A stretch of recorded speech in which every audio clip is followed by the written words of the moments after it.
ഇന്ന് ഡിസംബർ 27 ഇന്ന് തിയേറ്ററുകളിലും OTT-യിലുമായിട്ട് റിലീസ് ചെയ്തിട്ടുള്ള സിനിമകളെ പറ്റിയാണ് ഇന്ന് നമ്മൾ നോക്കാൻ പോകുന്നത്. ആദ്യം ഇന്ന് തിയേറ്ററുകളിൽ റിലീസ് ചെയ്തിട്ടുള്ള സിനിമകൾ ഏതൊക്കെയെന്ന് നോക്കാം. അതിൽ പ്രധാനമായിട്ടുള്ളത് ദ സ്മൈൽ മാൻ എന്ന് പറയുന്ന തമിഴ് ക്രൈം ത്രില്ലർ ചിത്രമാണ്. ശ്യാം അതുപോലെ തന്നെ പ്രവീൺ എന്നിവർ ചേർന്ന് ഡയറക്റ്റ് ചെയ്തിട്ടുള്ള ഈ ഒരു സിനിമയ്ക്കുള്ളിൽ ശരത് കുമാർ, ഇനിയ തുടങ്ങിയവരൊക്കെയാണ് പ്രധാന കഥാപാത്രങ്ങളായിട്ട് എത്തിയിട്ടുണ്ടായിരുന്നത്. ഇനി ഇന്നേ ദിവസം OTT-യിൽ റിലീസ് ചെയ്തിട്ടുള്ള സിനിമകൾ ഏതൊക്കെയെന്ന് നോക്കാം. അതിലെ ആദ്യത്തെ ചിത്രം എന്നുള്ളത് സ്വർഗ്ഗവാസൽ എന്ന് പറയുന്ന പ്രിസൺ ആക്ഷൻ ഡ്രാമ ചിത്രമാണ്. സിദ്ധാർത്ഥ് വിശ്വനാഥൻ സംവിധാനം ചെയ്തിട്ടുള്ള ഈ ഒരു സിനിമ ഓൾറെഡി പ്രിന്റ് ലീക്ക് ഒക്കെ ആയിരുന്നു. എന്നാൽ ഇപ്പോഴാണ് ഈ ഒരു സിനിമ ഒഫീഷ്യലായിട്ട് OTT-യിൽ റിലീസ് ചെയ്തിട്ടുള്ളത്. നെറ്റ്ഫ്ലിക്സിലാണ് ഈ ഒരു ചിത്രം റിലീസ് ചെയ്തിട്ടുള്ളത്. തമിഴിന് പുറമെ മലയാളം, കന്നഡ, തെലുങ്ക് തുടങ്ങിയ ഭാഷകളിലും ഈ ഒരു ചിത്രം അവൈലബിൾ ആണ്. ചിത്രം അത്യാവശ്യം ഒന്ന് കണ്ടിരിക്കാൻ പറ്റുന്ന തരത്തിലുള്ള ഒരു ഡീസന്റ് വാച്ച് ആയിട്ടുള്ള ഒരു സിനിമ തന്നെയാണ്. അടുത്തതും ഒരു തമിഴ് ചിത്രം തന്നെയാണ്. 2023 പുറത്തിറങ്ങിയിട്ടുണ്ടായിരുന്ന ഒരു റൊമാൻറ്റിക് ഡ്രാമ ചിത്രമായിരുന്നു ബബിൾഗം എന്നുള്ളത്.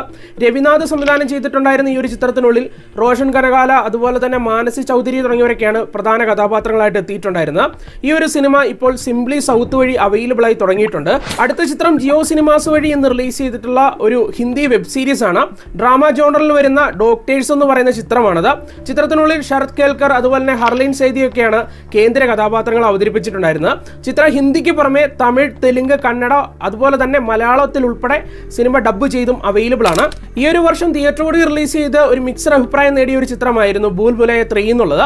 ഒരു ഹൊറർ കോമഡി ജോണറിൽ വരുന്ന ഈ ഒരു സിനിമയ്ക്കുള്ളിൽ കാർത്തിക് ആര്യൻ, വിദ്യാ ബാലൻ, മധുര ഡിക്സിറ്റ് ഒക്കെ തുടങ്ങിയവരാണ് കേന്ദ്ര കഥാപാത്രങ്ങൾ അവതരിപ്പിച്ചിട്ടുണ്ടായിരുന്നത്. ഈ ഒരു സിനിമ ഇപ്പോൾ നെറ്റ്ഫ്ലിക്സിൽ അവൈലബിൾ ആണ്. ഹിന്ദി ലാംഗ്വേജിൽ മാത്രമാണ് ഈ ഒരു ചിത്രം നിലവിൽ അവൈലബിൾ ആയിട്ടുള്ളത്. അടുത്തൊരു മലയാളം കോമഡി ത്രില്ലർ ചിത്രമാണ്. ഈ ഒരു വർഷം പുറത്തിറങ്ങിയിട്ടുണ്ടായിരുന്ന താനാര എന്ന് പറയുന്ന സിനിമയാണിത്. ഇതൊരു ആവറേജ് എക്സ്പീരിയൻസ് നൽകുന്ന ഒരു ചിത്രമാണ്. ഹരിദാസ് ആണ് ചിത്രം സംവിധാനം ചെയ്തിട്ടുണ്ടായിരുന്നത്. ഷൈൻ ടോൺ ചാക്കോ അതുപോലെ വിഷ്ണു ഉണ്ണികൃഷ്ണൻ തുടങ്ങിയവരൊക്കെയാണ് കേന്ദ്ര കഥാപാത്രങ്ങൾ അവതരിപ്പിച്ചിട്ടുണ്ടായിരുന്നത്. എന്തായാലും ഈ ഒരു സിനിമ സിംപ്ലി സൗത്ത്, മനോരമ മാക്സ് തുടങ്ങിയ പ്ലാറ്റ്ഫോംസിലൂടെ ഇപ്പോൾ അവൈലബിൾ ആണ്. അപ്പോൾ ഇത്രയും സിനിമകളാണ് തിയേറ്ററിലും OTT-യിലുമായിട്ട് ഇപ്പോൾ റിലീസ് ചെയ്തിട്ടുള്ളത്.